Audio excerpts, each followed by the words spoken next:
I know all of us here likes our story. We like stories, right? Like, I mean, especially stories where there's the Starks and Prince or King Joffrey.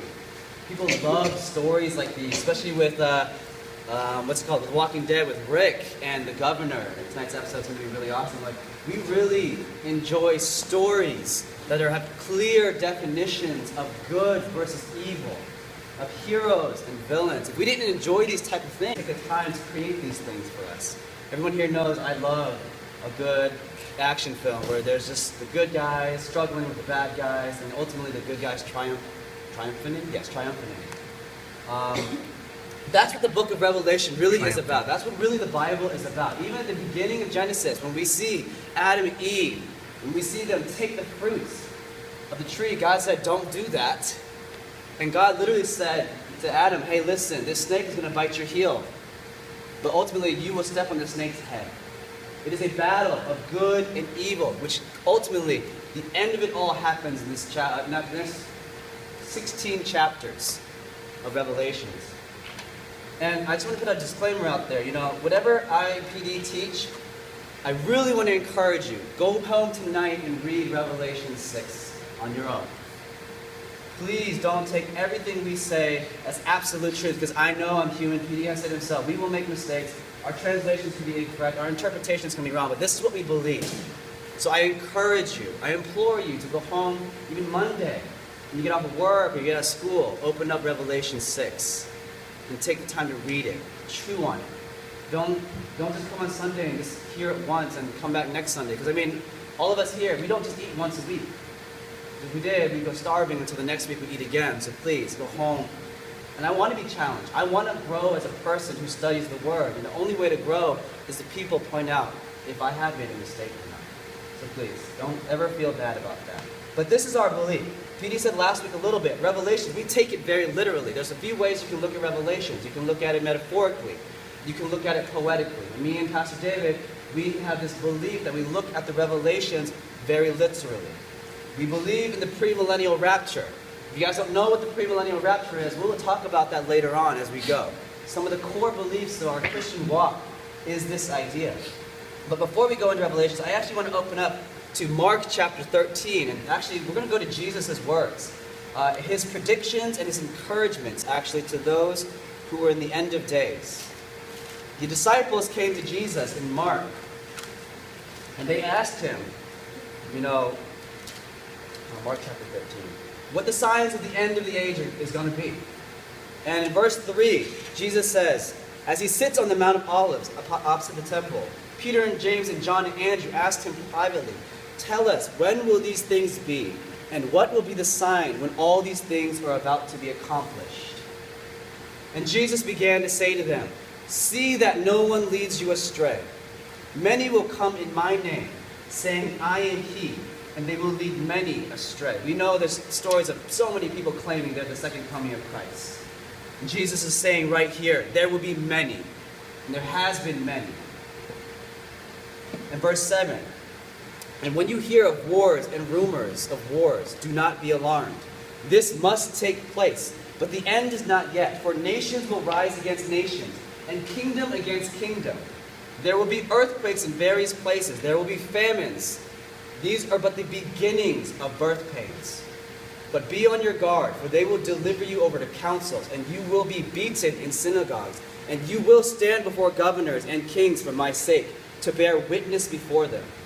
And the gospel must be proclaimed first to all nations. And when they bring you to trial and deliver you over, do not be anxious beforehand what you are to say, but say whatever is given to you in that hour. For it is not you who speaks, but the Holy Spirit. And brother will deliver brother over to death, and the father of his child and children will rise against parents and have them put to death. And you will be hated by all for my name's sake, but the one who endures to the very end will be saved. A lot of what Jesus just said to his disciples reflects what we were about to touch base in Revelation 6. If you have your Bibles, please open up to Revelation 6. If you don't have a cell phone with a Bible on it, we have a couple Bibles out there. Feel free to go grab one. Don't feel bad about getting out of your seats. But we remember, last week, P.D. was speaking, and he talked about the one on the throne, God Almighty, pulled out a scroll with 7 seals and said, "Who is worthy to open this scroll?" And then a lamb came. And Jesus talked about all the things that why Jesus was worthy to take this scroll and to be able to open it. And we come this week in chapter 6. The title of this, if you have the ESV or NIV Bible, is called The 7 Seals. This scroll has 7 seals on it. If you guys know in ancient times, these scrolls, they had to be waxed, they had to be pressed to show that the owner of the letter did not want this letter to be opened, and only by a specific person. And now there are 7 seals on this scroll, each one representing something different happening at the beginning of the end of days. We're at the very beginning as the first seal is about to be broken. And then, let's still read in chapter 6, verse 1 of Revelation. "Now I watched when the Lamb opened one of the 7 seals, and I heard one of the 4 living creatures say with a voice like thunder, 'Come.' And I looked, and behold, a white horse, and its rider had a bow." A white horse, and its rider had a bow. Next picture, please. "And a crown was given to him, and he came out conquering and to conquer." The very first seal was broken, and this appears out of the scroll. Now there's many interpretations about who this rider is. The main 2. The first one is people say it's Jesus. A lot of commentators, a lot of researchers say that this white rider that comes out of this scroll is Jesus, and that the bow represents his authority to conquer. The crown represents his prerequisites to be able to come and take over this world. But the other view, the complete opposite view of this, is actually what I believe in, that this is actually not Jesus Christ. Because if you look at it in a logical perspective, the person who just opened the scroll was Jesus himself, the Lamb, the Lion of Judah. Now, I don't know how it works. If Jesus opened a scroll and Jesus popped out of the scroll while he's holding the scroll, a lot of people argue against that. But my personal belief, how I viewed it, how me and PD have been researching it, this is actually who will be the Antichrist. The one who will rise up in a generation proclaiming peace and prosperity, to bring persecution to the church. He's either the Antichrist or the representation of the false prophets. You guys know what we just read in Mark. Jesus said, "Many will come in my name." This is the idea that this is one of them that will come in his name. And historically, if you look at the horse, there's a reason why they describe it so well, that this rider comes in on a white horse. Historically and biblically, anytime you see a person riding a white horse, it represents a conqueror. It represents someone coming in victory.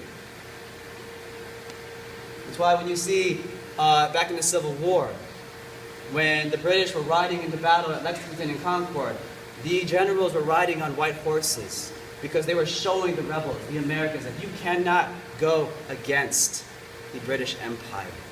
White is the conqueror. The bow in his hand, in the Antichrist's hand, in this rider's hand, represents that he is ready for war and to conquer. The crown on his head represents that he is somebody who will be a king, a head of a nation in this world. Now, just remember what I said earlier. This is all prophecy. This is yet to come.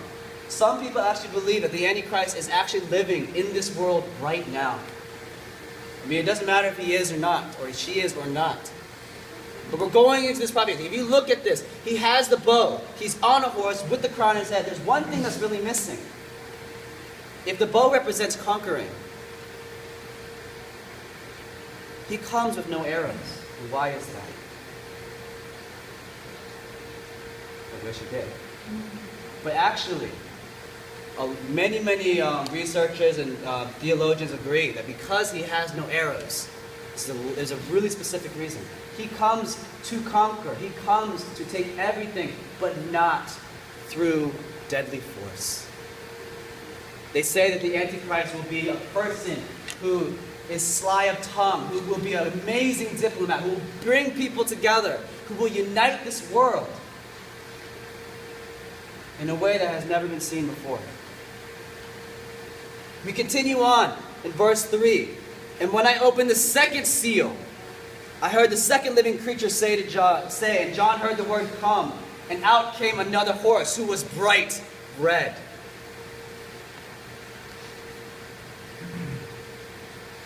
Oh, it doesn't look red, but it's red. Just imagine it was really red. It's bright red. And his rider was permitted to take peace from the earth, so that people should slay one another. And he was given a great sword. John sees this fiery rider come out of the scroll. We talked 2 weeks ago about the color red. When it comes with God, it means... You want to preach, buddy? It means justice. God's justice, His mercy. But right here, this is a fiery red. It represents passion. It represents war. Commonly known as the rider of war. He comes to literally take the peace of the world. The sword obviously represents the letting of blood and violence. A lot of theologians really believe that when he comes, World War III will happen. And many, many will perish. They say that so many people will perish that in Jerusalem itself, the blood will run down the streets like a river. I mean, many of us here, we live in such a blessed nation. We don't live in a war-torn country like Somalia or Afghanistan, or in a country where you are afraid of someone banging on your door and taking you out of your house in the middle of the night and killing you. But when this rider comes, peace will be taken from the world. I'm not making this up. It's right here in the verse. He is permitted to take peace from the earth so that people should slay one another. Unlike God's original intent for mankind to love each other, to build each other up, to edify the body, to raise each other, to take care of each other, this follows in the footsteps of Cain, the first murderer. When he comes, we follow in his footsteps. Revelation chapter 6, verse 5 shows the next rider. And when he opened the third seal, when the Lamb opened the third seal, I heard the third living creature say, "Come." And I looked and beheld a black horse, and his rider a pair of scales in his hands. And this is the only time John actually hears them say a second thing, because always he hears the word "come" and a rider comes. But the angels continue to say something about this person. I heard what seemed to be a voice in the midst of the four living creatures saying, "A quart of wheat for a denarius, and 3 quarts of barley for a denarius, and do not harm the oil and wine." This is commonly known as the rider of famine. Now, if you look at the progression of these riders, it's a very logical progression. If a person comes, the Antichrist comes, he unites the world through diplomatics and everything like that. War comes. What comes after war? Famine. Food distribution goes down. We know in the Philippines right now, after the craziness that's happening down there, so many people have died. So much people need food. So many people need water. That's a small glimpse of what will happen. The reason why he has these scales is actually really important. Back in Jesus' times, when you bought bread, you put the bread on the scale. And you took your gold. You put the gold on the other side. You measured how much gold or denarius would take to buy this piece of bread to feed yourself and your family. The angel said, look at this. The angels, they said, a quart of wheat for a denarius, and 3 quarts of barley for a denarius. A denarius back then was an entire day's man's worth of wages. Imagine what you make in one day. In one day, they could only buy their person's meal for themselves. Or a denarius can buy 3 quarts of barley. Barley is a rough wheat. It is not nutritious. It's very poor for health. And if you want to buy food for your family, a whole day's worth of wages. Imagine just eating a quart or 2 quarts of grits for your entire family, and that's it for the day. When the rider of famine comes,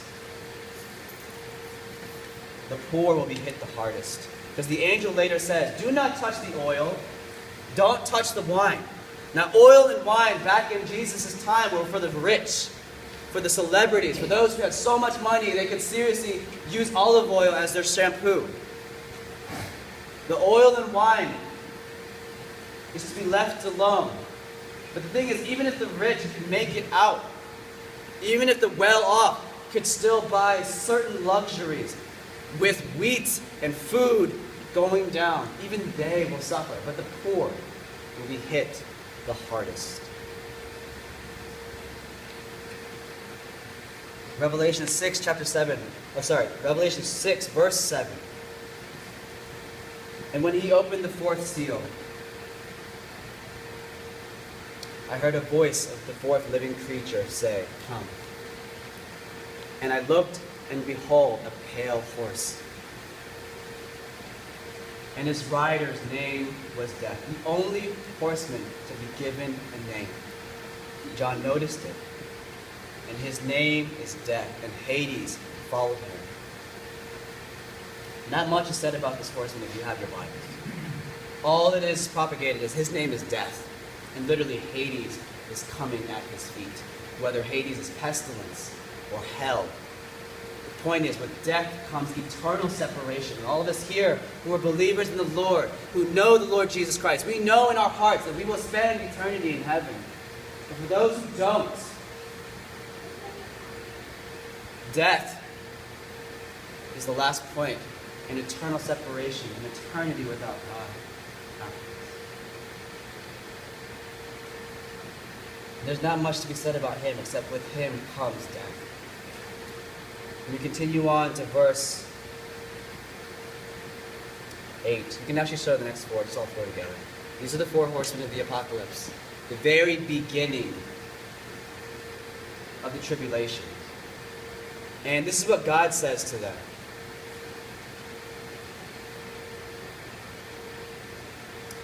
They were given authority over a fourth of the earth to kill with the sword, and with famine, and with pestilence, and by wild beasts of the earth. Even though, whether these are real people, like actual shapes, if you've seen the show Supernatural, they're personified in actual people. People don't know if they're really an actual horseman or if it's just an idea of an event happening. World War III, with famine and death and pestilence coming after. But the point is, God limits them to say, you can only take 1/4 of the world.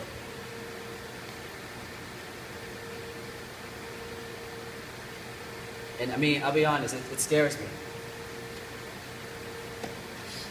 And we have to continue, and he opens the fifth seal. And this next picture is kind of hard to see. I hope it shows up okay. I couldn't really find a good picture for the fifth and sixth seals, but I wish I had a laser pointer, but I'll try to point it out to you guys. But the fifth seal is open, verse 9. And when he opened the fifth seal, I saw under the altar the souls of those who had been slain. Right on the altar is the top middle.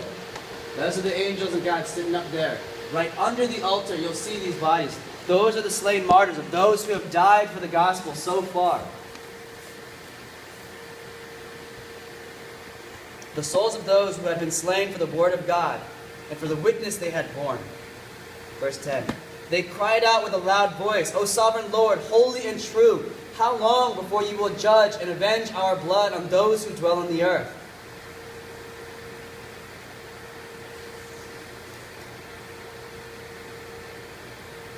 Then they were each given a white robe and told to rest a little longer, until the number of their fellow servants and their brothers should be complete, who were to be killed as they themselves had been.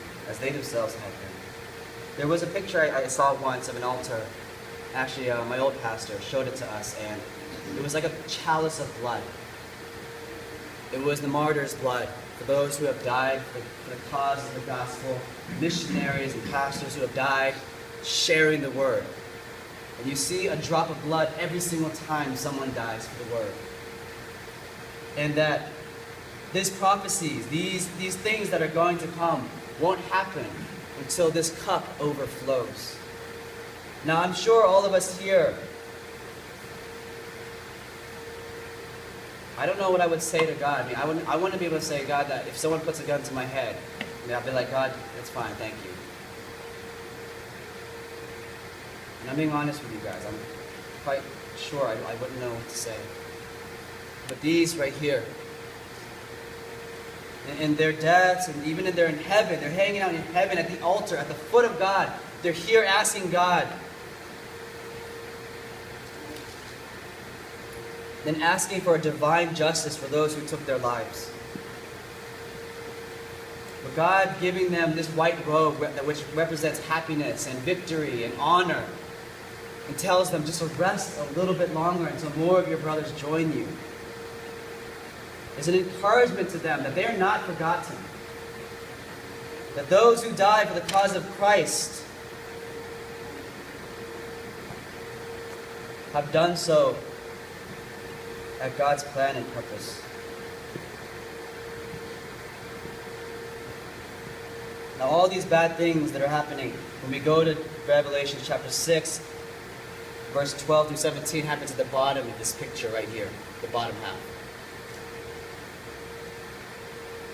And when he opened the sixth seal, I looked, and behold, there was a great earthquake. And the sun became black as a sackcloth of goat's hair. The full moon became like blood, and the stars of the sky fell to the earth as the fig tree sheds its winter fruit when shaken by a gale. The sky vanished like a scroll that is being rolled up, and every mountain and island was removed from its place. The kings of the earth and the great ones, the generals and the rich and the powerful and everyone, slave and free, hid themselves in caves among the rocks of the mountains, calling to the mountains and rocks, fall on us, hide us from the face of him who is seated on the throne, and from the wrath of the Lamb, for the great day of their wrath has come, and who can stand? Now, I can't imagine the artist's rendition of John's words. I mean, I can't imagine if I go home tonight and there's no stars in the sky, or if the moon is struck red. You know, there's two main views of this portion, that this scroll represents the timeline of Revelations, a quick chapter index of what Revelations is really going to be like. So this could be the very end of Revelations before Jesus comes back and ascends the throne and sets up his kingdom, of his holy kingdom for 1,000 years on earth. Or a lot of people believe that this is just the beginning of the birthing pains that Jesus talked about in Mark 13, the rumors of war, the death and destruction, of those who come in my name, who will try to lead you astray. These are just the beginnings of the real tribulations that to come. And it doesn't matter if it's the end or the very beginning of all of this. What matters is that all these men, all the kings, all the presidents, those who are generals, the people who are rich and poor, people who are slaves and free, even believers and non-believers, if they see all of this happening, they can only see and say, this is God, and tremble. We see in the scriptures right here that those who didn't know God, those who turned their way from God all this time, they went to the mountains, they hid in caves, they asked the caves in the mountains to fall on them. Hide us from the face of whose wrath this is. I mean, I'm not trying to scare you guys. This is just what the word is saying, and I really think what matters is their hearts. I believe that every single one of you in here knows and is accepted and has felt the hand of Christ in your life. And that you won't even be here to experience all of this. But just imagine if you didn't know Christ. And all of a sudden, all of these things started happening. I'm sure people will try to explain it away with science, or aliens, or some other crazy phenomenon of why the sun is black and why the moon is red. They will find ways to explain it away. But if I wasn't a Christian, I would literally have to ask, why is this happening and what is going on?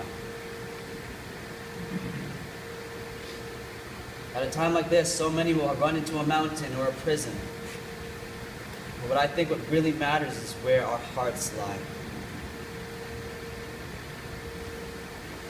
This is just such a scary picture I'm painting. You can go back to the 7 seals. In all honesty, when I was reading this, and I was writing this, and I was struggling with this, and I was wrestling with this, I was shaken. Because I know God is a loving God. I know God, I've been taught that Jesus, has come to give us freedom, to give us hope, to give us new life. And we sit here, we share this Jesus that we know and love, this Jesus that was hung on the cross, so that other people will know this great Jesus that will free them from the bondage of sin and life, and give them life and keep death's sting away. And when I see all this, death and famine and war, sometimes I ask why. But this is such a powerful image, a small screenshot, a little trailer of what's going to happen. And I think it's something we need to take into heart.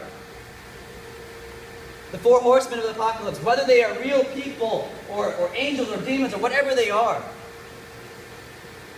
they really represent God's judgment. He's letting people sin in this world.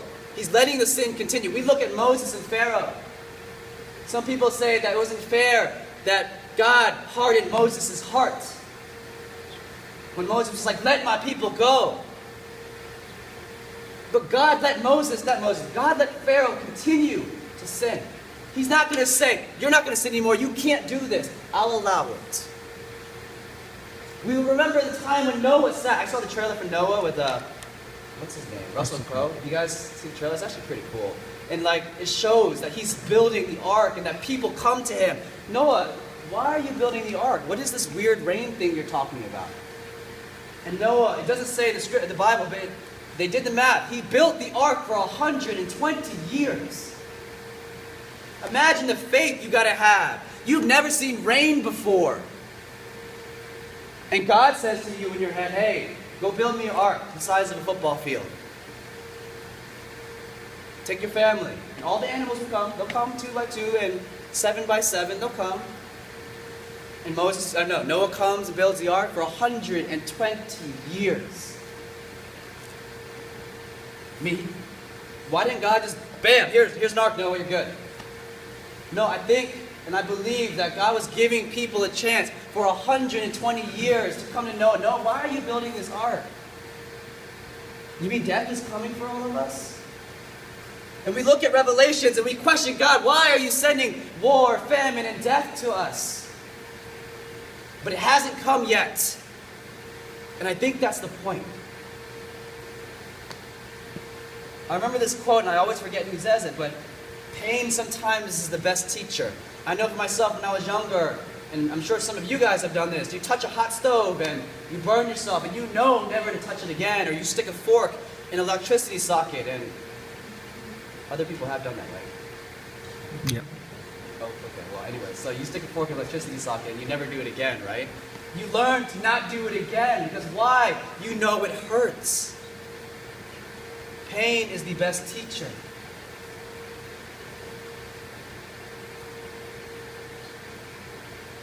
You see this earthquake at the very end. Earlier I said, you'll see when we go to Revelations like 10, 11, 14, and like 16, you're going to see this earthquake. I mentioned it just a little bit in the beginning.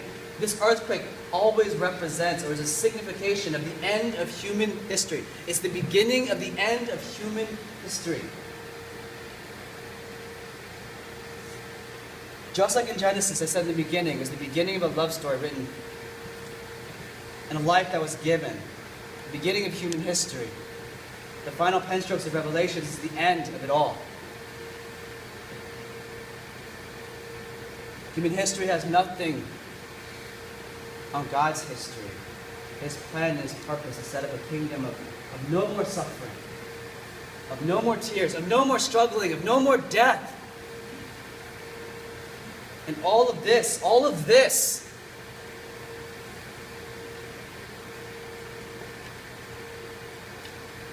I really believe is just a megaphone in God's hand saying, hey, I'm here. Turn to me. I want the best for you. Because a lot of us here, I'm sure we know when everything is good, when our paychecks are great, when our bank accounts are in the green, when everything is paid off, when we're on vacation and enjoying our life, it's kind of hard to turn to God because we kind of forget that life is so easy and peasy. And a lot of us, especially me, when the tough times come, where do you go? First thing you do, I go to God. God, it hurts. Can you stop this? God, I'm struggling. I know I haven't talked to you in a while. Can you help me?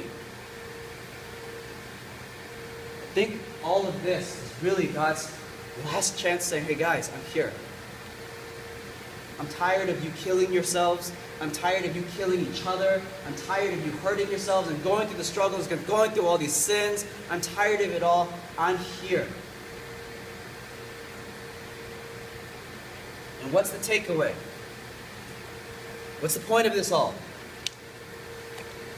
And I said it a little bit earlier. I think it's really simple. This is the takeaway. If you're going to walk out of these doors with nothing else besides the really cool images of those horsemen and stuff, walk out with this.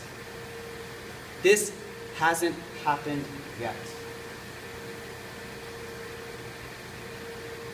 When I think of these things, I think of my entire family who doesn't know Christ. That if I believe in the rapture, then I'm not going to be here when God comes. My family, my mom, my dad, my grandmother, my cousins. But I'm not here to share the gospel with them. They have to go through all of this. I can't imagine how I'm going to feel. You have time to share, and I encourage you to share with your loved ones who this Jesus is. Share the salvation he offers, the love and the freedom that he's offering. Because I know I couldn't forgive myself if God took me up right now. I don't think I've done enough for my family or my friends who don't know Christ. And I'm sure many of us here have those type of connections. You have time before all of this happens. We don't know when. Jesus said himself, we don't know when this will happen. We know it's coming. And these are hard words to chew on. I don't sit here and easily talk about this. But I encourage you guys, you go home and you go to hang out with your friends, and even over a meal, share about this Jesus. If only for their sake. So they don't have to go through this.